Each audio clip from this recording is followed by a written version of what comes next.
Okay. You're supposed to listen to the people who know, and you guys know. So. There you go. Okay, now you're on. So anyway, my name is Cole Flournoy, and I'm a serial entrepreneur, and I've just moved from Richmond, Virginia to San Francisco. One of the reasons I was wearing a tie tonight, I'm an East Coast guy. But anyway, I'm really excited to tell you all about a brand new social music application called LetsListen. It's something that every single one of you in here can use. And so what it does is it lets you listen to music with your friends in real time. And so when I say real time, I really mean it.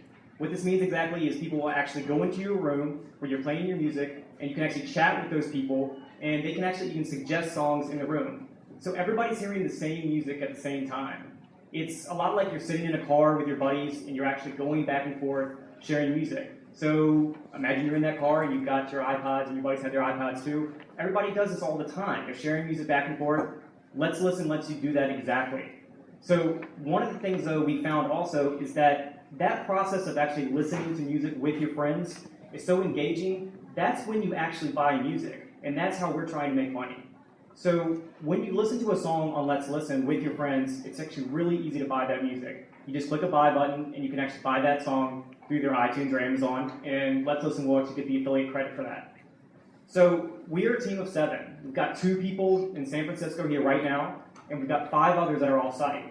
As soon as we close our seed round, all 5 of those other team members will be here, and we're really excited about just building up the team and growing out the business. So social cloud music, in specific group listening, is something that is exploding right now. There's a bunch of players that are really trying to get into the space now, but they're not here yet. We are. The application is live today, it's in public, and we're ready to roll this thing out and make it huge. So if you're interested in helping us out, I'd love to talk to anyone. So we're looking for angel investment, we're looking for advisors, and essentially anybody that can be an asset to the company. So thank you all. If you'd like to contact me, my email is cole@letslisten.com. Thank you. Nice job, Cole. Right on the money, too. How much money are you looking for? We're doing a $1 million convertible debt round. Gotcha. We'll start, who's got a question? Brett. So with a lot of music startups, they encounter problems with music labels. Can you tell us what your plan is for dealing with the various labels? I have an excellent answer for you on that one. So we've taken this very serious. We've got an excellent attorney on board already that's really helped us navigate through the licensing waters. And so with that, we actually pay internet streaming fees just like Pandora. So the business model is actually just like Pandora. We're really a social music discovery tool. And so any music that you listen to, which is not yours, we'll pay an internet radio streaming fee. Eric. Well, I'm going to drill down to that a little bit more because, as you know, Cole, this is my special area of expertise. I've started a couple of media startups and representing a lot of them. And Pandora, of course, leverages the DMCA licensing model, but you're going to do something a little bit different. So I don't know that it's that simple. You've compared yourself to Turntable plus iCloud. Turntable, of course, has the sort of the group sharing model that I think you're looking to emulate, and they have exploded. But they've also they've struggled a little bit with getting their licensing right. So talk a little bit more about that, if you would, about how you are confident that you can rely on the DMCA licensing structure with, a service that's not going to be like Pandora, where there's only limited interactivity. Okay. Well, sure. Like I said, we really do have a good legal counsel on board. That's we've really specifically focused in this. So we're registered with ASCAP, BMI, and Sound Exchange, and so we fall under this non-interactive license because the people that are listening to music which is not owned by them, they're not actually in control of that music which is playing. So if you're in a room with me listening to my music, we'll pay the internet streaming fee for you, but in my context, I'm actually in control of my music because it's actually my music that I upload to the system. Okay, so you're not pulling from MediaNet? No. Right. So I'm trying to understand the use case of it. So you've got a virtual room, me and my 5 buddies listening to my music, so my licensed music, but the other 4 people are not physically proximate with me. They're elsewhere out on the web listening in my virtual room to my music, and they get to choose when they say, oh, I like that, let me buy it for my collection. Is that the basic business case? That's basically it. So you're really close to it. One of the key features that we have that nobody else has, including Turntable, is this ability to actually share music in the room. So you can be in my room, and you can hear my music, and you can actually look through my library and suggest that we play a song, one of my songs.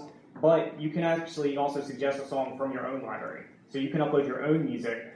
And so what you'll see is people actually inside of a room, all kind of going back and forth, sharing music with each other.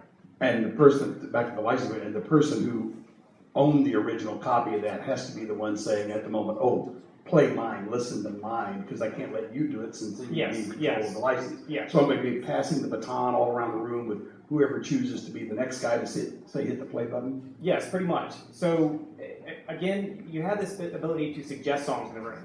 So you can suggest that we play a song from my library, but when you do that, I'll actually get a message in the system that asks me if I'd like to accept or deny your song request to the queue.